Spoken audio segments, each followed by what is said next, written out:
Obrigado, Ix. Boa tarde a todos. Então, começando a minha parte aqui pelo um rápido sumário sobre o que foi o mercado o mês passado, que assim refletiu bastante, eu acho, esse pano de fundo descrito pelo Daniel, que foi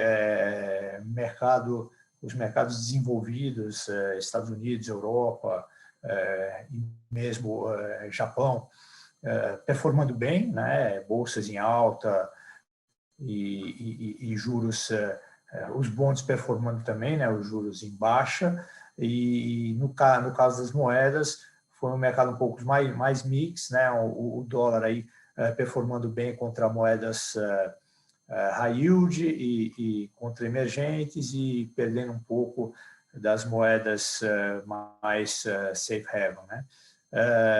Acho que no caso dos juros, muito mais, assim, acho que meio que quase um conundrum, porque com a economia crescendo tanto lá fora e com o tempo se aproximando, os juros caíram tanto o mês passado. Acho que tem um pouco aí de um exagero nas posições, né? Acho que era um dos trades mais consensuais do mercado, ficar tomado em juros lá fora, e isso acabou criando algumas situações de estresse, de stop loss, etc., que acho que ajudam a explicar um pouco esse movimento que aparentemente vai contra o que seria o fundamento, né?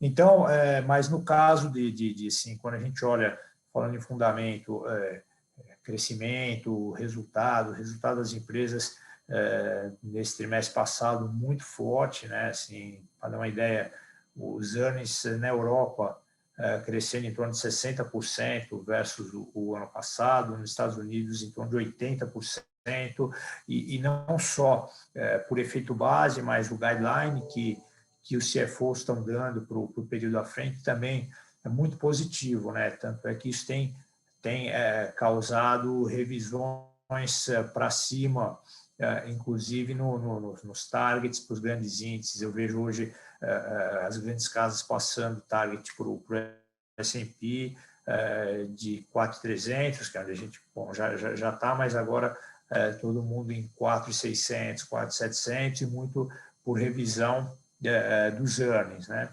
Então, acho que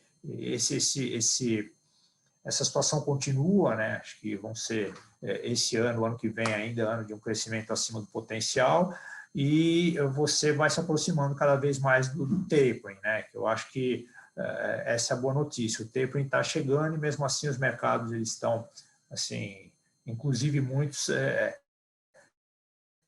pedindo para se comece alguma normalização, porque uma parte da liquidez hoje já não tem nem para onde ir. A gente tem mais de 1 trilhão todo dia sendo passado para o Fed lá em operação de reverse repo, operações overnight, né? Então, acho que a gente está se aproximando, e aí você tem em relação a tapering, quando começa e qual o ritmo, né, em que esse tapering vai acontecer.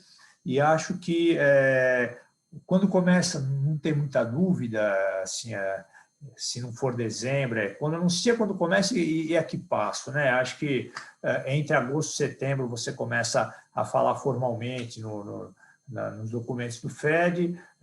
Se não começar em dezembro, começa em janeiro, mas acho que assim, por volta do fim do ano.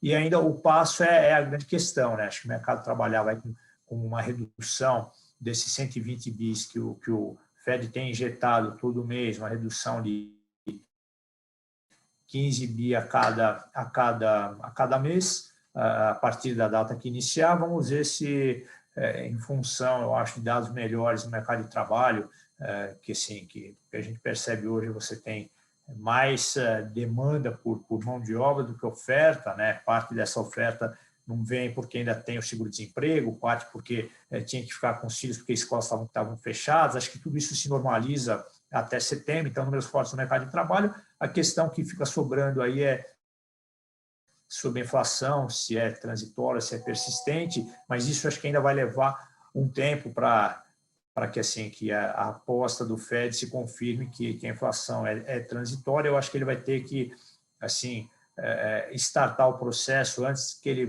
de tapering, antes que ele possa comprovar que essa inflação é realmente transitória. O que a gente tem ouvido das empresas, né, ao divulgarem seus balanços, é que realmente elas estão com pressão de custos e, do outro lado, elas vão tentar melhorar um pouco a eficiência, a produtividade, mas, obviamente, também, onde der, onde couber, repassar um pouco para o preço final. Então, você vai ter aí, pelo menos por um período, enquanto tiver esse crescimento muito acima do potencial, uma pressão que no final vai acabar em preços também, né?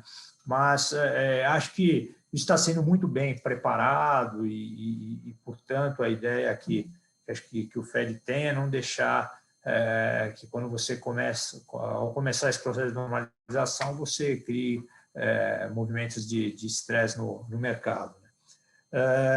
Em compensação, aqui no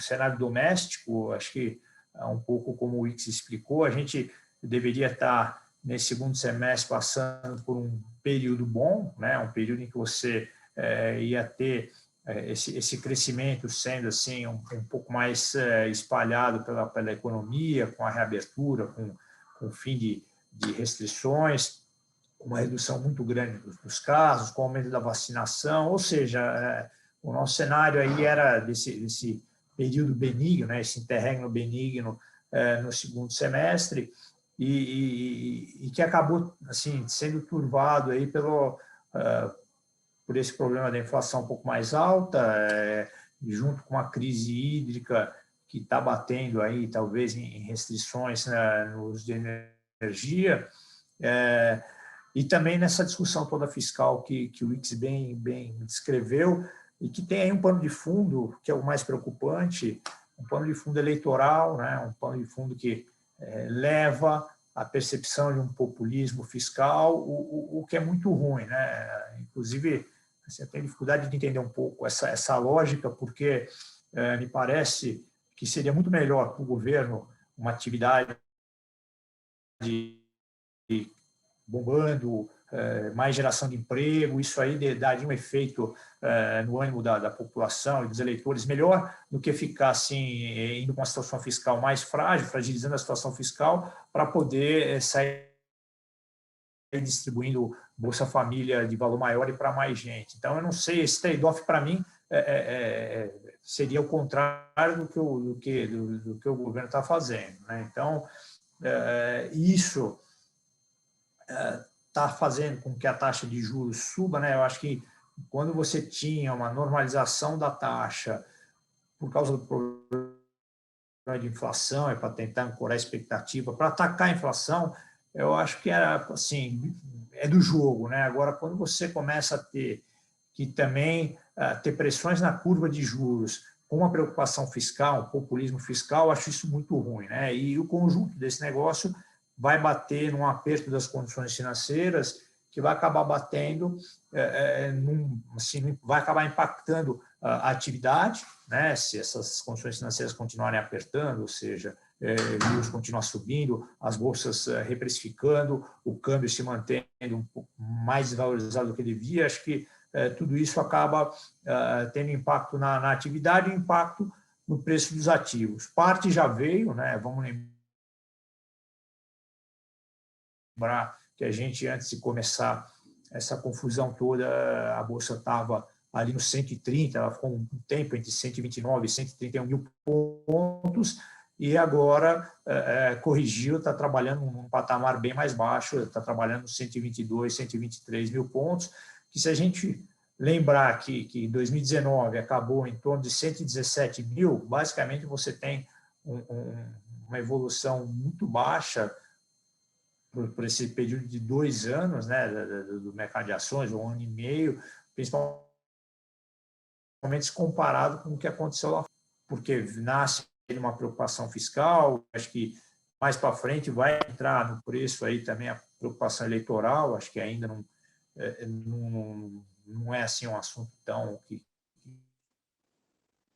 está fazendo tanto preço por enquanto, mas tudo isso levou Calabres, preços de desculpa te mercado interromper. aqui a Está oscilando um pouco o teu sinal, talvez você pudesse tirar o vídeo. Não sei se está me ouvindo. Está oscilando um pouco o teu sinal. Se pudesse tirar o vídeo, acho que melhoraria um pouquinho. Vou tentar aqui, vamos ver se melhora.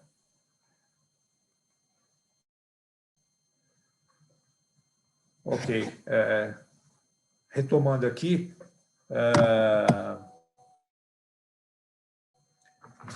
Então, a parte já foi para preços aqui, nos leva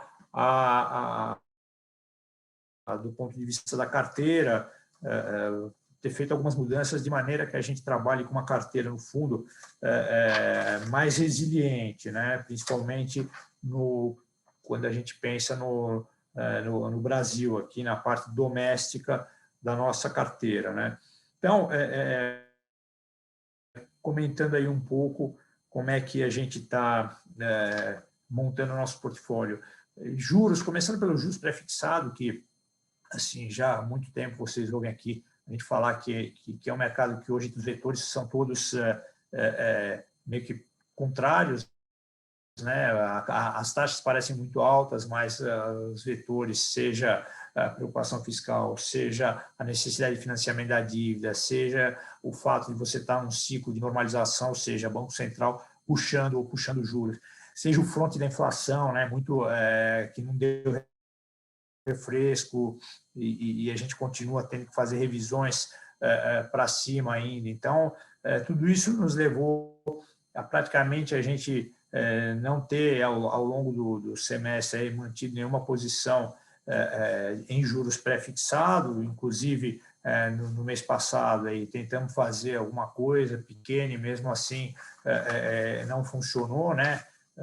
A gente basicamente montou aqui uma posição de valor relativo para fitar esse ciclo aí do Banco Central, que nos parece uma posição que tem um risco-retorno muito bom. Tá? É uma posição em que a menos que o ciclo acabe em torno de 9%, o resultado dela é bastante forte, sem ter um componente direcional, ou seja, sem ter aí um risco maior vindo dessas, vamos dizer, dessas incertezas que a gente mencionou agora há pouco, né? Em relação ao nosso livro de NTNBs, mais uma vez, a compra do break-even de curto prazo acabou compensando a abertura de taxas na posição direcional, né? Então, a gente brinca que esse break-even curto é o duro de matar, porque toda vez a gente fala, pô, isso aqui já foi, esse já acabou, não sei o que, ele continua salvando, ele continua compensando a taxa da parte média da curva, onde a gente tem uma posição, nem é tão grande, mas que a gente acha que o carrego tem sido bom, então a gente continua mantendo aí uma posição no setor médio aplicado na B, tá? na NTNB, e com o break-even, a gente tem uma compra de inflação implícita até o fim desse ano, contra uma venda de inflação implícita metade do tamanho para o ano que vem. E isso aí tem ajudado aí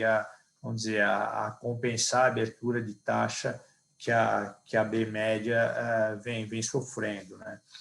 Depois, a gente ainda no mundo dos juros, tem os juros em dólar, e embora a gente concorde aí com a visão meio que majoritária do mercado, que as taxas teriam que voltar a subir lá fora, né? Que elas passaram por essa correção muito grande, quase que devolveram tudo que tinham subido ao longo do ano, a gente prefere expressar essa visão usando a taxa de dólar local, que é o cupom cambial, né? Porque o cupom cambial, ele, assim, ele normalmente ele acompanha um pouco o que acontece lá fora, só que ele guarda aqui um spread em relação à taxa de juros em dólar lá fora. Esse spread hoje está muito comprimido e ele tem assim um formato que é o formato normal de uma curva inclinada, e hoje essa inclinação quase não existe, está muito baixa. Então, a gente acha que assim você tem três fatores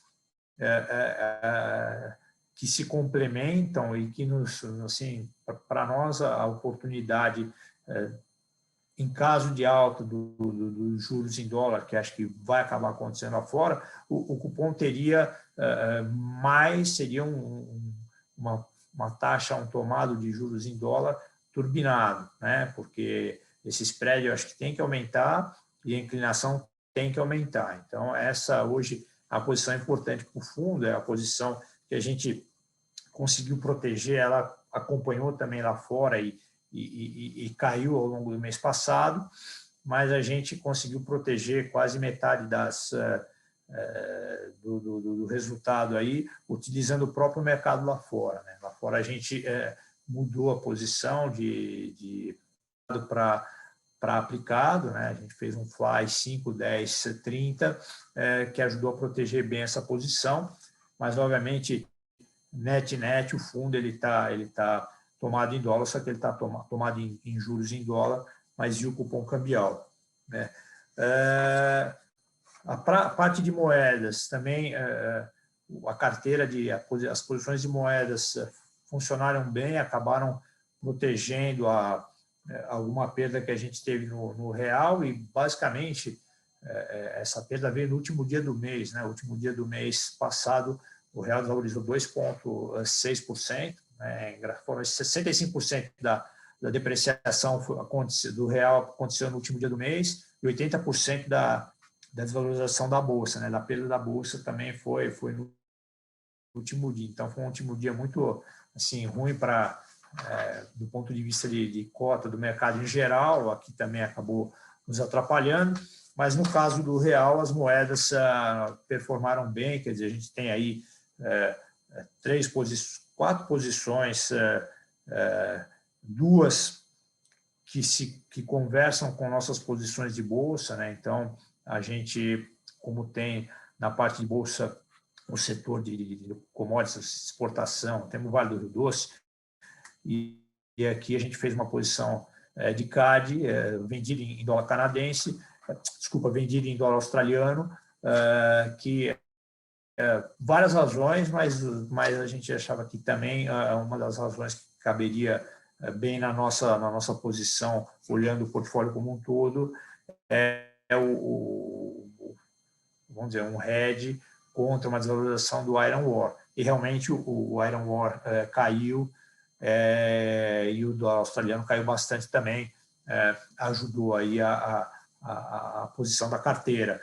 No caso do dólar canadense, que também a gente está vendido, foi um pouco pensando na nossa posição de bolsa comprada em energia, e também apresentou ganhos no mês. E depois a gente tem aí uma posição comprada em libra esterlina. A gente acha que assim Inglaterra está na frente na reabertura, na história da vacinação, os números da economia estão vindo bem e a moeda está barata. A moeda voltou aí para esse nível de 1,37, 1,38. Então, hoje é a nossa maior posição no mercado de moedas.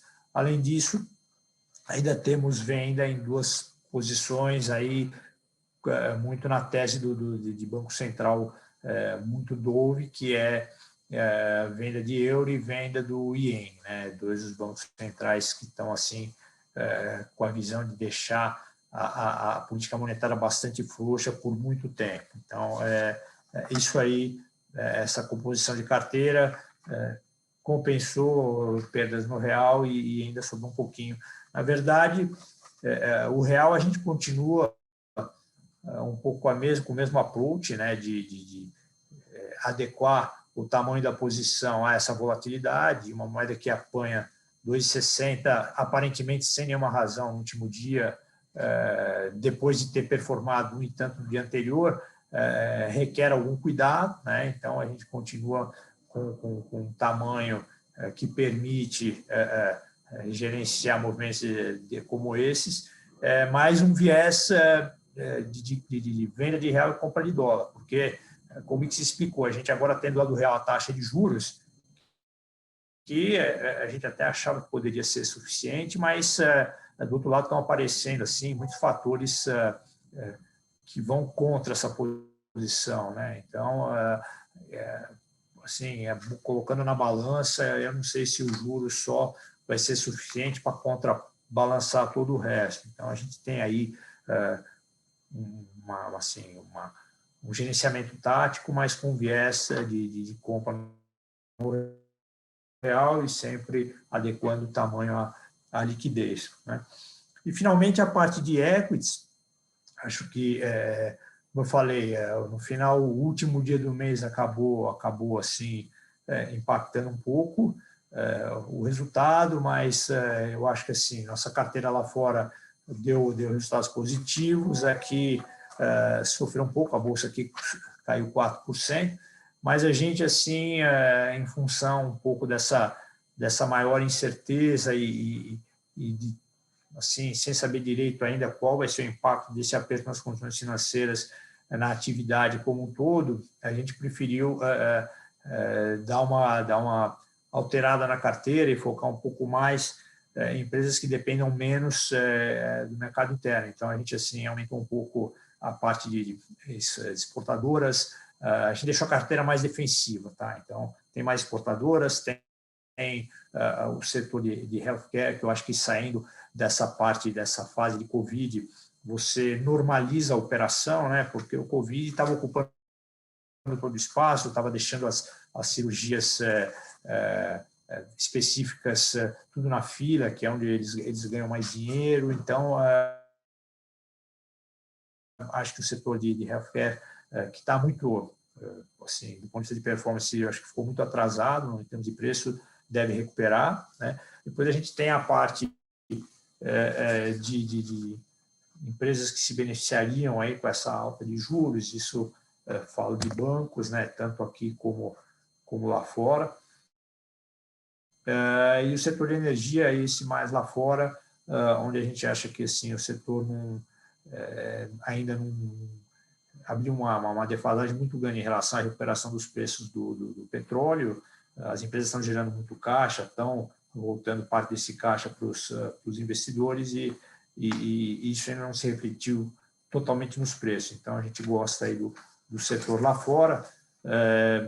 Posicionamento hoje, um terço da nossa alocação de bolsa é mercado internacional, 2/3 aqui, estou falando aí em torno de 15% da carteira, mas já uma carteira com um perfil mais defensivo, justamente para a gente ver como é que vão ficar essas incertezas todas, se você vai ter mesmo populismo fiscal ou não, como é que a gente vai lidar com a eleição ano que vem. Então, assim, essa postura um pouco mais defensiva veio um pouco antes do que a gente esperava, mas a gente prefere ter aí uma carteira um pouco mais resiliente para ver como é que essa situação toda se desenvolve. Vou parar por aqui e, não sei, se tiver perguntas, eu fico à disposição.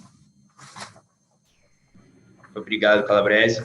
A gente tem algumas perguntas, sim. Eu vou iniciar primeiro para o Daniel. Wix, o que o Banco Central tem que fazer para não correr o risco de não atingir as metas de inflação por 3 anos seguidos, 2020 a 2022? Só uma correção, né? Ele cumpriu em 2020, mas ele vai errar, né, o topo da banda esse ano, né? Então, existe uma banda, né, ele não precisa acertar exatamente em cima da meta. Eu acho que o Banco Central tem que fazer justamente o que ele está fazendo, né?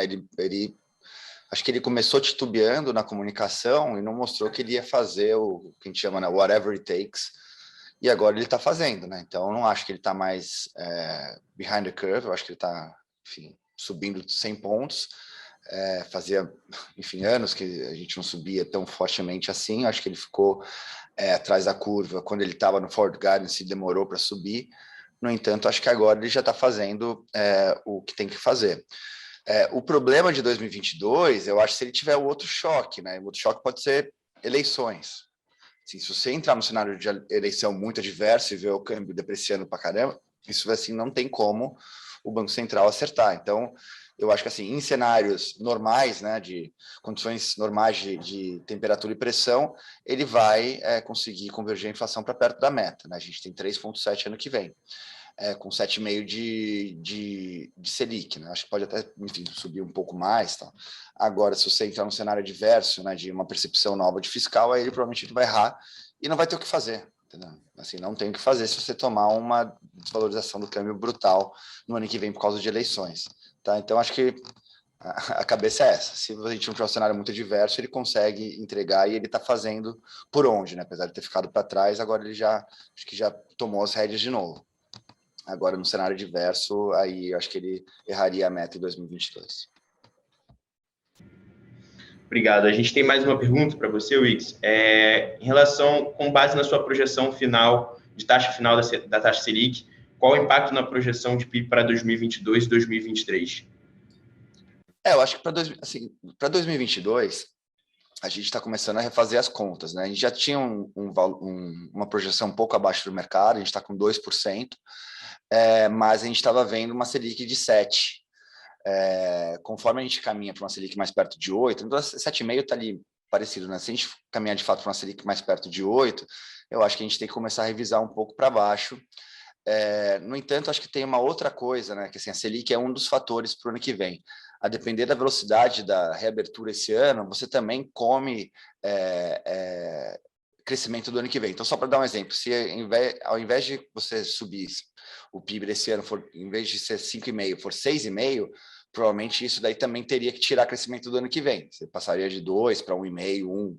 Então, assim, também tem antecipação, que aí eu acho que é um pouco fora da política monetária e mais da questão da recuperação da pandemia.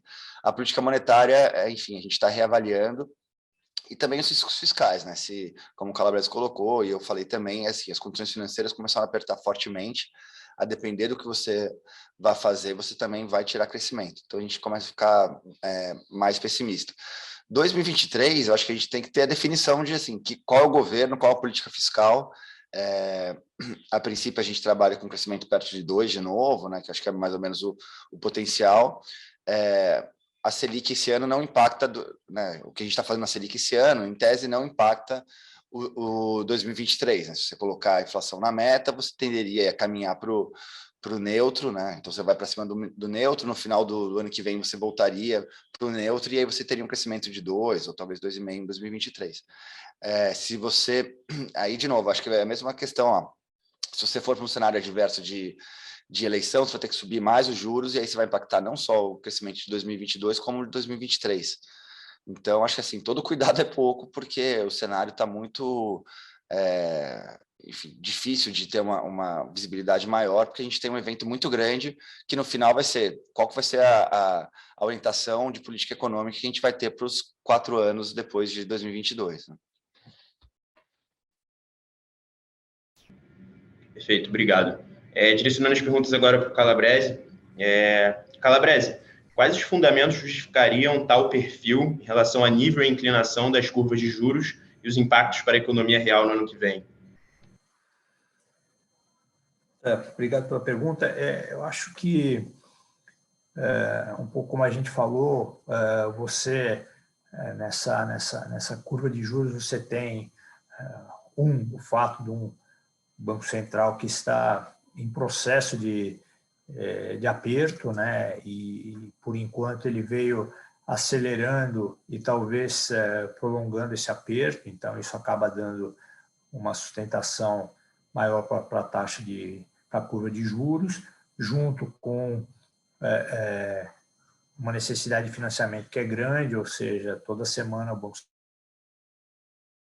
Central está aí tomando pré-fixado no mercado, né? Então aumentando aí o risco na mão do mercado, e você tem agora essa terceira preocupação que é o fiscal, né? A gente vinha assim, num bom momento, quando você saiu da pandemia com a estimativa que a dívida fosse bater 100%, e toda essa estimativa foi revista, a gente provavelmente acaba esse ano perto de 80%, 81%, 82% do PIB, né? Então foi vamos dizer, uma evolução muito favorável, que deveria ser bom tanto para a necessidade de financiamento, como para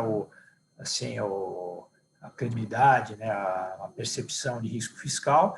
E agora a gente está passando por esse momento aí, entre precatórios e Bolsa Família ampliado, etc. Assim, isso gerou uma incerteza que acabou batendo também na taxa de juros, né? Então, e a gente fala porque aconteceu conosco esse mês passado, cada vez que você acha que, poxa, já tem muito na curva, dá para, acho que, começar a construir uma posição aplicada e tudo mais, qualquer coisa que acontece, hoje é um mercado que parece ser o mais sensível, né? Tanto é que esse ano, acho que a gente,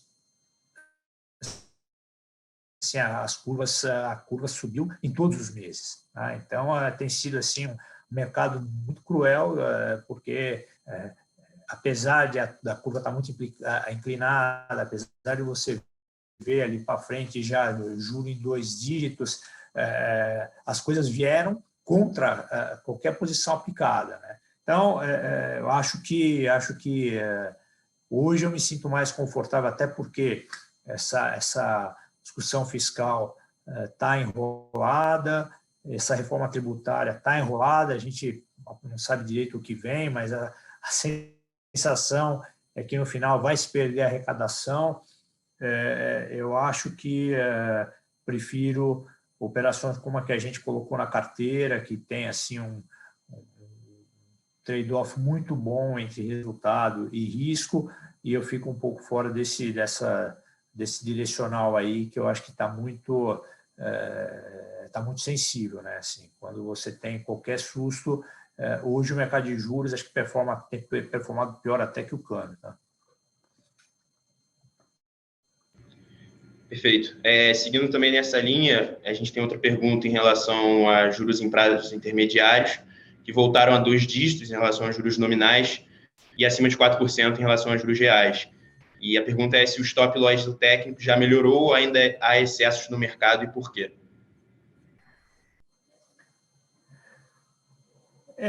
Esse técnico, ele melhora nunca, né? Porque essa é a parte interessante do mercado de juros. Você tem um tomador, né, que é o Tesouro, e o mercado, assim, o Tesouro é tomado de um lado e o mercado é aplicado do outro. Então, na verdade, o que você tem quando alguém precisa estopar a posição, algum outro player tem que assumir essa posição, né? Então, essa batata quente fica voando de uma mão para outra, porque o cara que tomou não vai só em cenários de muito estresse que o Tesouro vem para recomprar papel, mas normalmente ele vai colocando os papéis que ele precisa para se financiar e o mercado vai ter que lidar com isso, né? Então, eu acho que estruturalmente o mercado ele acaba tendo que trabalhar aplicado.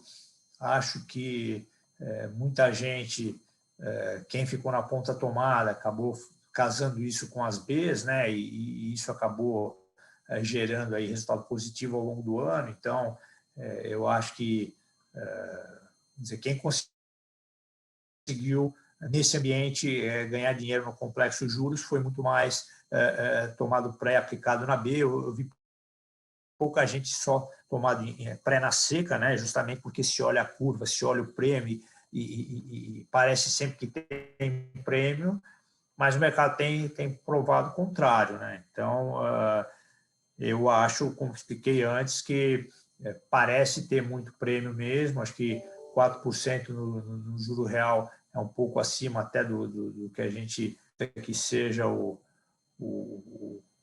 que seria o juro de equilíbrio aí, mas tem muita incerteza no ar, né? Então, você tem dias de melhora hoje, por exemplo, mas conforme você, assim, como você está tratando com questões fiscais de uma maneira ruidosa, né? Eu acho que isso deixa o mercado muito sensível, apesar de toda a taxa que você tem aí na curva de juros, né? Bom, perfeito, pessoal. A gente vai encerrando aqui, chegando no horário final do nosso call. Gostaria de agradecer a presença de todos. Lembrando que o call ele fica gravado, disponível no nosso canal do YouTube, e qualquer dúvida vocês podem rever ou enviar para clientes@gard.com.br, assim como quem quiser a apresentação que foi repassada, a gente envia também por e-mail. E, mais uma vez, agradecer a presença de todos. Uma boa tarde.